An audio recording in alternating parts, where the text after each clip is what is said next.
meningkatnya efektivitas manajemen SDM, meningkatnya profesionalitas SDM. Nah, dari sasaran-sasaran ini kemudian memiliki indikator yang bisa digunakan dalam pencapaian tujuannya nanti. Terkait penataan sistem SDM sendiri, di sini ada perencanaan kebutuhan pegawai, dan kemudian ada pola rotasi internal, ada pembangunan pegawai berbasis kompetensi, penetapan kinerja individu, penegakan aturan disiplin kode etik, dan juga ada sistem informasi kepegawaian. Ya. Jadi Bapak Ibu, kami di BPSDM ini sebetulnya memiliki beberapa irisan dengan biro kepegawaian Bengkala, ya. Tapi secara fungsinya BKO sendiri lebih kepada administrasi kepegawaian, dan kita lebih kepada pengembangan SDM sendiri, ya. Nah, dalam kerangka manajemen SDM ini kami memperhatikan pula aspek-aspek strategis yang menjadi dasar dalam pembangunan ataupun pengembangan sumber daya manusia. Di sini juga termasuk arahan organisasi yang di dalamnya ada grand design, kemudian visi misi, kemudian range-nya, dan juga tugas fungsi atau struktur organisasinya. Nah, dari sini maka muncul suatu bentuk SDM yang ingin kita bangun, dan juga ditambah dengan kita sudah mempunyai iPro, dan juga mungkin sekarang ditambah lagi ya, ada lagi berakhlak sebagai portfolio ASN. Nah, kemudian ini menjadi sebuah strategi ataupun menjadi tantangan yang baru, ya. Bagaimana kita bisa mengupgrade orang-orang ataupun ASN seperti yang diharapkan dalam nilai-nilai tersebut, ya. Nah, di sini dalam aspek operasionalnya, di sini ada akuisisi SDM. Akuisisi SDM itu merupakan bagian dari irisan antara BPSDM dan juga BKO itu.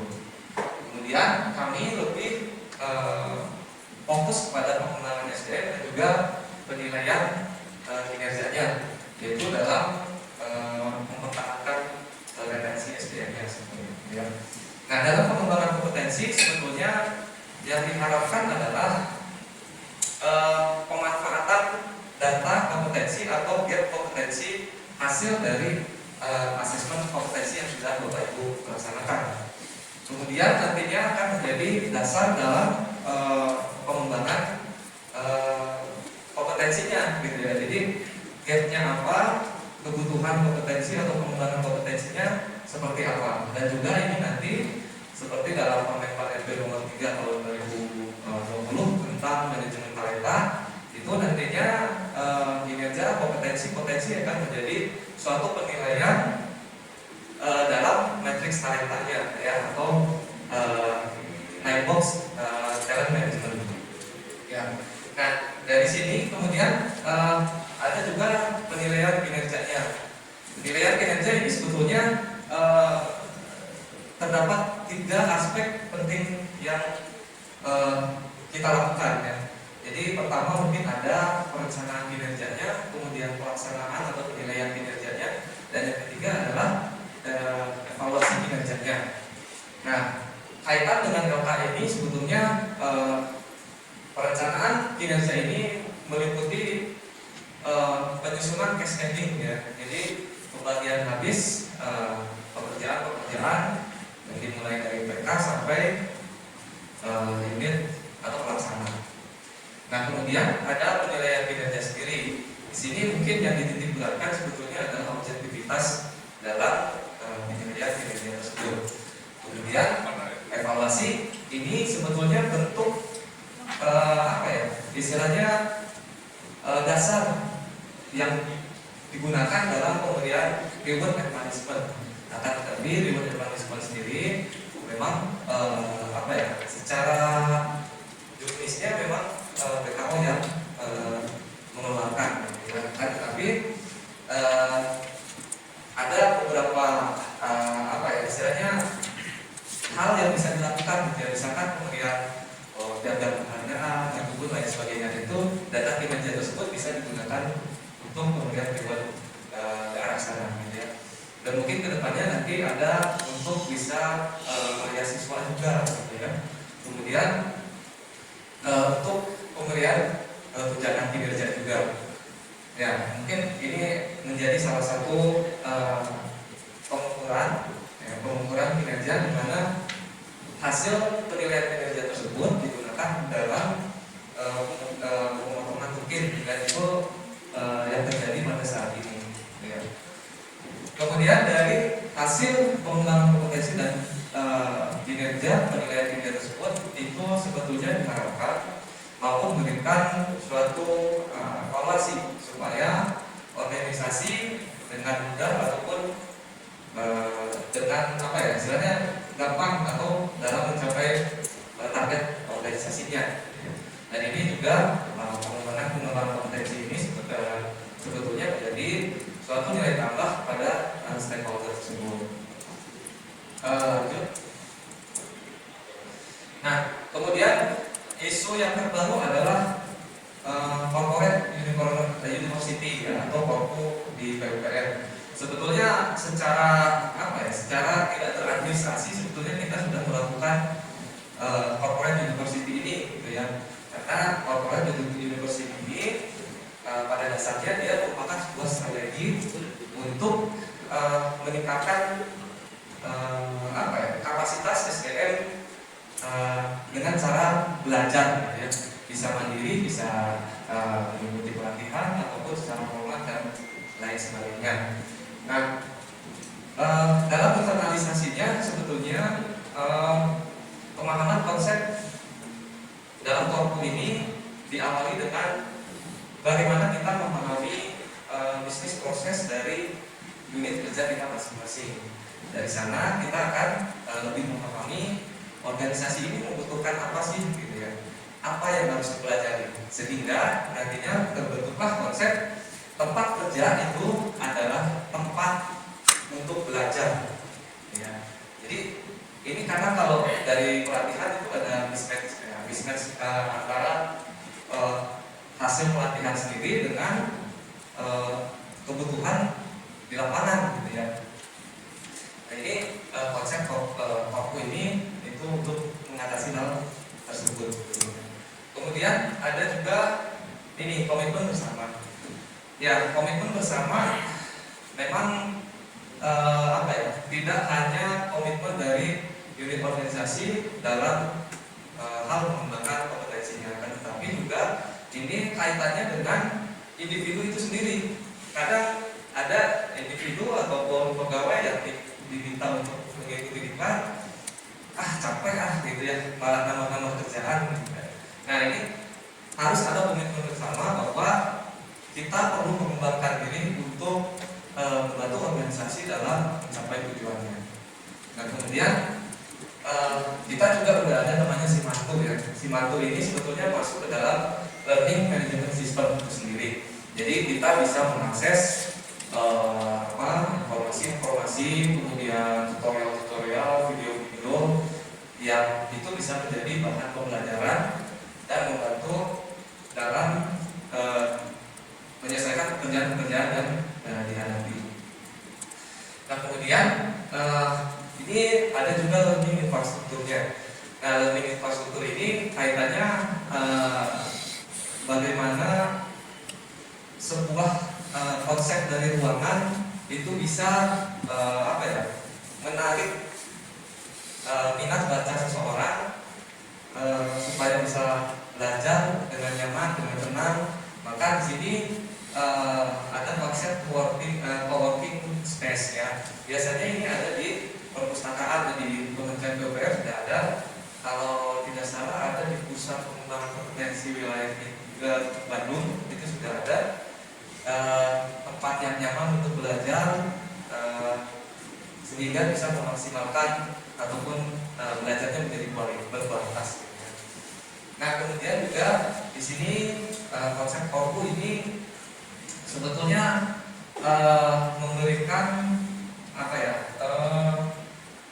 suatu kesempatan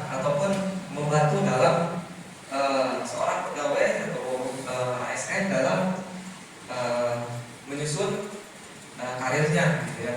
Karena nantinya dalam manajemen talenta itu kan akan diukur potensi dan juga kinerjanya dengan konsep belajar secara mandiri atau konsep belajar di kantor gitu ya, di unit organisasinya, setidaknya akan memberikan pengalaman-pengalaman baru, setidaknya akan meningkatkan pengetahuan, setidaknya akan memberikan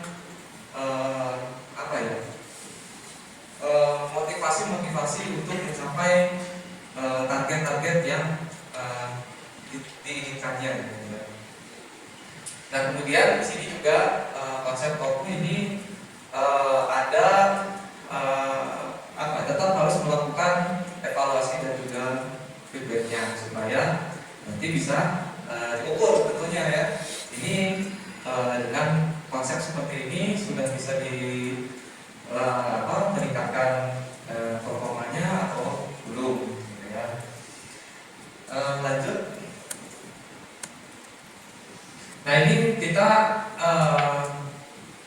sudah memasuki tahap revolusi industri 4.0, di mana istilahnya adalah Internet of Things ya. Jadi sebetulnya ini bisa menjadi salah satu inovasi dalam pengembangan kapasitas SDM di unit kerja masing-masing ya. Jadi tidak lagi secara offline tapi juga menjadi secara online. Jadi akan modul-modul seperti tadi, kemudian menjadi bahan-bahan referensi dan memunculkan minat-minat untuk membaca, sebetulnya intinya sih di situ ya. Kemudian lanjut. Nah ini ada tahap pembangunan aparatur. Di sini kita sudah menginjak kepada RPJMN yang keempat dari 2020 sampai 2024. Pembangunan di bidang aparatur negara diarahkan pada terwujudnya pemerintahan yang baik, bersih dan berwibawa, yang berdasarkan hukum serta birokrasi yang profesional dan juga netral. Jadi tuntutan di era RPJMN yang keempat ini memang menuntut kompetensi ataupun kapasitas SDM dalam hal profesionalismenya. Kemudian lanjut. Nah ini Bapak Ibu sedikit gambaran saja mungkin yang dimaksud co-working space itu seperti ini. Jadi bisa memunculkan minat baca juga gitu ya, tadinya cuma lewat-lewat itu ruangannya bagus gitu ya. Kemudian mampir baca atau untuk nonton biasanya. Nah kemudian lanjut. Nah ini Bapak Ibu tadi ada beberapa metode sebetulnya dalam pengembangan SDM, sehingga Bapak Ibu yang di unit kerja atau unit PP bisa menerapkan self learning bagi pegawainya. Pembelajaran dari secara individu yang diperlukan untuk menambah pengetahuan ya. Tadi bisa caranya dengan membaca ataupun membuat co-working space-nya itu. Kemudian juga ada di sini ada group learning atau kita belajar berdiskusi, kemudian supaya menambah wawasan kita dalam menyelesaikan pekerjaan. Nah, kemudian untuk kelas base training mungkin ini memang memerlukan sebuah proses karena ini diatur misalnya dari pusat ya, karena ada beberapa mungkin yang tidak pengaturnya dari pusat ini ya. Tapi mungkin secara formal bisa seperti belajar untuk berpikir lagi itu yang mungkin bisa. Lanjut. Nah ini ada beberapa tips yang sebetulnya dalam pengembangan manajemen SDM. Yang pertama tadi memahami filosofinya ya, memahami filosofi atau dari SDM tersebut, dimulai dari bisnis proses organisasi tersebut. Apa sih output, apa sih yang dikerjakan, apa sih kompetensi yang dibutuhkan. Kemudian laksanakan dengan sepenuh hati, gitu ya. Jadi bukan hanya sekedar pemenuhan LKN-nya saja, gitu ya. Oh di LKN perlu ini, kita melakukan ini. Tapi konsepnya adalah bahwa pengembangan kapasitas SDM itu memang benar-benar ditujukan untuk pencapaian target-target organisasi. Ya. Kemudian, nah ini implementasikan berperan sebagai manajer SDM skala UPT. Jadi Bapak Ibu bisa menjadi seorang manajer, ya. Jadi ini kaitannya dengan inovasi dalam peningkatan kapasitas SDM. Tidak hanya terpatok dari peraturan-peraturan di pusat, kemudian peraturan-peraturan lainnya tentang pengembangan sumber daya manusia. Jadi Bapak Ibu sekalian bisa berinovasi, mungkin salah satu caranya tadi dengan self learning ataupun group discussion yang tadi dijelaskan. Nah, kemudian yang selanjutnya harus adaptif. Adaptif ini supaya memunculkan inovasi yang baru dalam pengembangan sumber daya manusia, dalam peningkatan kapasitas manajemen SDM. Ya, kita contohkan saja dengan dengan kasus ataupun kondisi COVID, ya, kondisi pandemi sekarang ini, itu sebetulnya menjadi peluang inovasi. Ya, seperti mungkin di kami di BPSD juga, seperti penilaian kompetensi, kemudian pengembangan kompetensi atau diklat, gitu ya, sudah melakukan diklat ataupun pendidikan secara online. Kemudian, nah ini jangan lupa juga ya, ini kadang kita terlupakan ya, bikin group discussion, kemudian self learning gitu ya, tapi tidak terorganisir gitu ya, sehingga tidak ada dokumentasinya gitu ya. Justru ini nanti sebetulnya bisa menjadi bahan-bahan masukan dalam LKN tersebut, bisa menjadi pendukung dalam LKN tersebut gitu. Kemudian lanjut. Nah, baik, ini kita ke LKE zona integritasnya. Di sini ada beberapa poin yang dituntut dalam LKE zona integritas terkait dengan penataan sistem manajemen SDM. Yang pertama itu adalah terkait perencanaan kebutuhan pegawai. Ya. Nah, di sini terkait perencanaan kebutuhan pegawai, maka yang dibutuhkan adalah sebetulnya analisis beban kerja dan juga analisis jabatan atau ada peta jabatannya. Jadi seharusnya sih dalam penyusunan ABK ini, ajak ABK ini, maka yang diperlukan pertama kali adalah menetapkan jabatannya, jabatan apa yang akan yang dibutuhkan, kompetensi apa yang harus dimiliki, maka kemudian barulah ditetapkan beban kerja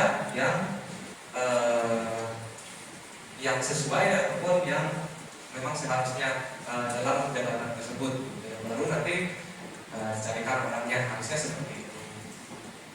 Kemudian peta jabatan ini nantinya akan berkaitan pula dengan cascading kinerja nanti ya, di mana pekerjaan itu akan dibagi habis dalam cascading kinerja, sehingga nanti dalam PP nomor 8 Permenpan RP nomor 8 tahun 2021 ini